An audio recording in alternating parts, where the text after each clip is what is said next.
ಆಚಿ chilli powder ಸಖತ್ ಖಾರ ಬಣ್ಣ ಮತ್ತು ರುಚಿ ಆಚಿ ಚಿಲ್ಲಿ ಪೌಡರ್. ದೆಹಲಿಗೆ ಹೊರಡೋಕು ಮುಂಚೆ ಡಿಕೆ ಶಿವಕುಮಾರ್ ಬಹಳಷ್ಟು ತಂತ್ರಗಾರಿಕೆಯನ್ನು ಮಾಡಿಕೊಳ್ತಾ ಇದ್ದಾರೆ. ಪ್ರಮುಖವಾಗಿ ಈ ಬಾರಿ ಆದರೂ ತಾವು ಅಂದ್ಕೊಂಡಿದ್ದನ್ನ ತಾವು ಬಯಸಿದ್ದನ್ನ ದಕ್ಕಿಸಿಕೊಳ್ಳಬೇಕು ಅನ್ನುವಂತಹ ಯೋಚನೆ ಡಿಕೆ ಶಿವಕುಮಾರ್ರದ್ದು.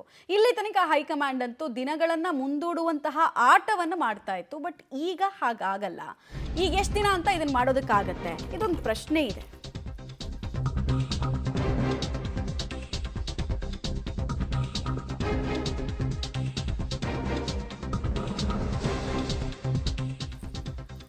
ಶತಾಯಗತಾಯ ಹೈಕಮಾಂಡ್ ಅನ್ನ ಭೇಟಿ ಮಾಡಿ ಬಿಡಬೇಕು ಅನ್ನುವಂತಹ ಲೆಕ್ಕಾಚಾರದಲ್ಲಿ ಡಿಕೆ ಶಿವಕುಮಾರ್ ಇದ್ದಾರೆ. ಪಕ್ಷ ನಿಷ್ಠೆ ಸೇರಿದಂತೆ ಅನುಭವಿಸಿದ ಎಲ್ಲಾ ಕಷ್ಟಗಳನ್ನ ನೆನಪಿಸುವಂತಹ ಯೋಚನೆ ಅವರದ್ದು. ಜನವರಿ 16, 17ನೇ ತಾರೀಕು ದೆಹಲಿ ಭೇಟಿಗೆ ಮುಂದಾಗ್ತಾ ಇದ್ದಾರೆ.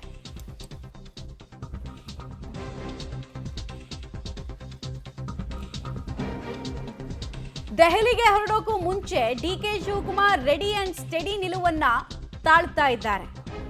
ಇನ್ನು ಬಿಟ್ರೆ ಉಳಿಗಾಲ ಇಲ್ಲ ಅನ್ನೋ ಪರಿಸ್ಥಿತಿ ಅವರದು. ಹೀಗಾಗಿ ರಾಹುಲ್, ಸೋನಿಯಾ ಗಾಂಧಿ, ಪ್ರಿಯಾಂಕಾ ಗಾಂಧಿ ಇವರನ್ನೆಲ್ಲ ಭೇಟಿಯಾಗಿ ತಮ್ಮ ಕಷ್ಟ ಮತ್ತು ಇಷ್ಟಗಳನ್ನ ಸ್ಪಷ್ಟ ಭಾಷೆಯಲ್ಲಿ ಹೇಳೋದಕ್ಕೆ ಮುಂದಾಗ್ತಾ ಇದ್ದಾರೆ. ಡೈರೆಕ್ಟಾಗಿ ಮಾತಾಡ್ಬಿಡೋಣ ಅನ್ನೋ ಯೋಚನೆ.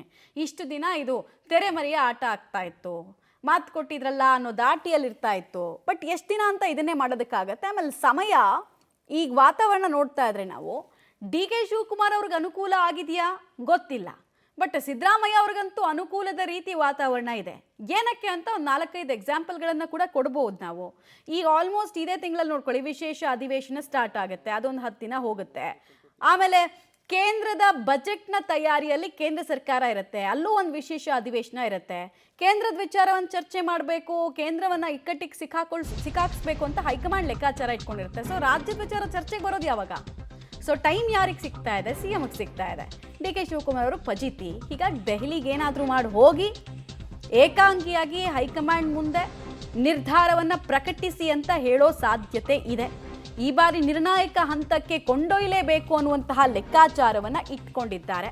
ಇಬ್ಬರನ್ನ ಕರೆಸಿ ದೆಹಲಿಗೆ ಕರೆಸಿ ಈಗಾಗಲೇ ಮಾತುಕತೆ ನಡೆಸೋದಾಗಿ ರಾಹುಲ್ ಗಾಂಧಿ ಹೇಳಿದ್ದಾರೆ. Come to Delhi, we will talk to you ಅಂತ ಹೇಳಿದ್ದಾರಂತೆ.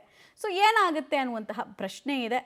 ಡೆಲ್ಲಿಯಲ್ಲಿ ಡಿ ಕೆ ಶಿವಕುಮಾರ್ ಬಯಸಿದ ಹಾಗೆ ಅವರ ಮನೋಕಾಮನೆಗಳು ಈಡೇರುತ್ತಾ? ಡೀಟೇಲ್ಸ್ ಕೊಡ್ತಾರೆ ಸುಕೇಶ್ ನೆಲೆ ಸಂಪರ್ಕದಲ್ಲಿ. ಸುಕೇಶ್, ದಿನಗಳನ್ನ ಮುಂದೂಡುವ ಆಟವನ್ನ ಹೈಕಮಾಂಡ್ ಇಷ್ಟು ದಿನ ಮಾಡ್ತಿತ್ತು. ಬಟ್ ಡಿ ಕೆ ಶಿವಕುಮಾರ್ ಅವ್ರದ್ದು ವಿಭಿನ್ನ ತಂತ್ರಗಾರಿಕೆ ಅಂತ ಏನಾಗ್ಬೋದು? ಏನು ಎಕ್ಸ್ಪೆಕ್ಟೇಷನ್ ಇಟ್ಕೊಳ್ಬೋದು? ಅವ್ರು ಇಷ್ಟು ದಿನ ಕೂಡ ಅದನ್ನೇ ಪ್ರಯತ್ನ ಪಡ್ತಾ ಇದ್ರು, ಬಟ್ ಆಗಿರಲಿಲ್ಲ. ಖಂಡಿತ. ಯಾಕಂದರೆ 2.5 ವರ್ಷದ ನಿರೀಕ್ಷೆಯಲ್ಲಿ ಇದ್ದಂಥ DCM ಡಿ ಕೆ ಶಿವಕುಮಾರ್ ಅವರಿಗೆ ಆ ಒಂದು ಲೆಕ್ಕಾಚಾರ ಅವರು ಅಂದುಕೊಂಡಂತೆ ಆಗಲಿಲ್ಲ. ಸಹಜವಾಗಿಯೇ ಬೇರೆಲ್ಲ ಕಾಯಬೇಕಾದಂಥ ಅನಿವಾರ್ಯತೆ ಕೂಡ ಸೃಷ್ಟಿಯಾಯಿತು, ಪರಿಸ್ಥಿತಿ ಆಗಿತ್ತು. ಪ್ಯಾಚಪ್ ಮಾಡುವಂಥ ಕೆಲಸವನ್ನು ಕೂಡ ಹೈಕಮಾಂಡ್ ಮಾಡ್ತು, ಅದು ಬ್ರೇಕ್ಫಾಸ್ಟ್ ಮೀಟಿಂಗ್ಸ್ ಇರುತ್ತೆ, ಬೇರೆ ಬೇರೆ ರೀತಿಯಲ್ಲಿ. ಆದರೆ ಈಗ ಒಂದು ರೀತಿ ನಿರ್ಣಾಯಕ ಹಂತಕ್ಕೆ ಏನಾದ್ರು DCM ಡಿ ಕೆ ಶಿವಕುಮಾರ್ ಬಂದ್ರ ಅನ್ನುವಂಥ ಪ್ರಶ್ನೆ. ಯಾಕಂದರೆ 16, 17ಕ್ಕೆ ಅವರು ದೆಹಲಿ ಪ್ರವಾಸದಲ್ಲಿ ಇರ್ತಾರೆ. ಆ ಸಂದರ್ಭದಲ್ಲಿ ಮತ್ತೊಮ್ಮೆ ಹೈಕಮಾಂಡ್ನ ಪ್ರತ್ಯೇಕವಾಗಿ ಭೇಟಿ ಮಾಡಿ ಒಂದು ತಮ್ಮ ಹಕ್ಕೊತ್ತಾಯವನ್ನು ಮಾಡುವಂಥ ಲೆಕ್ಕಾಚಾರಕ್ಕೆ ಮುಂದಾಗಿದ್ದಾರೆ ಅನ್ನುವಂಥದ್ದು.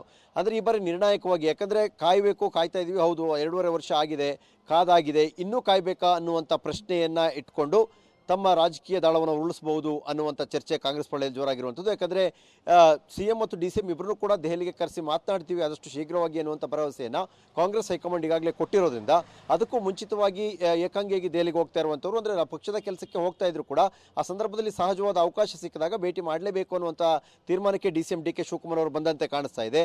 ಆದರೆ ಈ ಬಾರಿ ನನಗೆ ಏನೊಂದು ಕ್ಲಾರಿಟಿ ಕೊಡಿ ಅನ್ನುವಂಥ ಸ್ವಲ್ಪ ಗಟ್ಟಿ ಧ್ವನಿಯಲ್ಲಿ ಕೇಳುವಂಥ ಸಾಧ್ಯತೆ ಹೆಚ್ಚಿದೆ. ಇದುವರೆಗೆ ತಾಳ್ಮೆ ಆಯಿತು ಅಥವಾ ಕಾದಿದ್ದಾಯಿತು, ಈಗ ಒಂದು ಗಟ್ಟಿ ಧ್ವನಿಯಲ್ಲಿ ಕೇಳಬೇಕು ಅನ್ನುವಂಥ ಲೆಕ್ಕಾಚಾರಕ್ಕೆ DCM ಡಿ ಕೆ ಶಿವಕುಮಾರ್ ಬಂದಿದ್ದಾರೆ ಅನ್ನುವ ಮಾತುಗಳು ಕೂಡ ಕೇಳಿಬರ್ತಾ ಇದೆ. ಮಮತಾ, ಯಾವ ರೀತಿ ಪಟ್ಟುಗಳನ್ನ ಪ್ರದರ್ಶನ ಮಾಡ್ತಾರೆ ಡಿ ಕೆ ಶಿವಕುಮಾರ್ ಅನ್ನೋದು ಪ್ರಶ್ನೆ.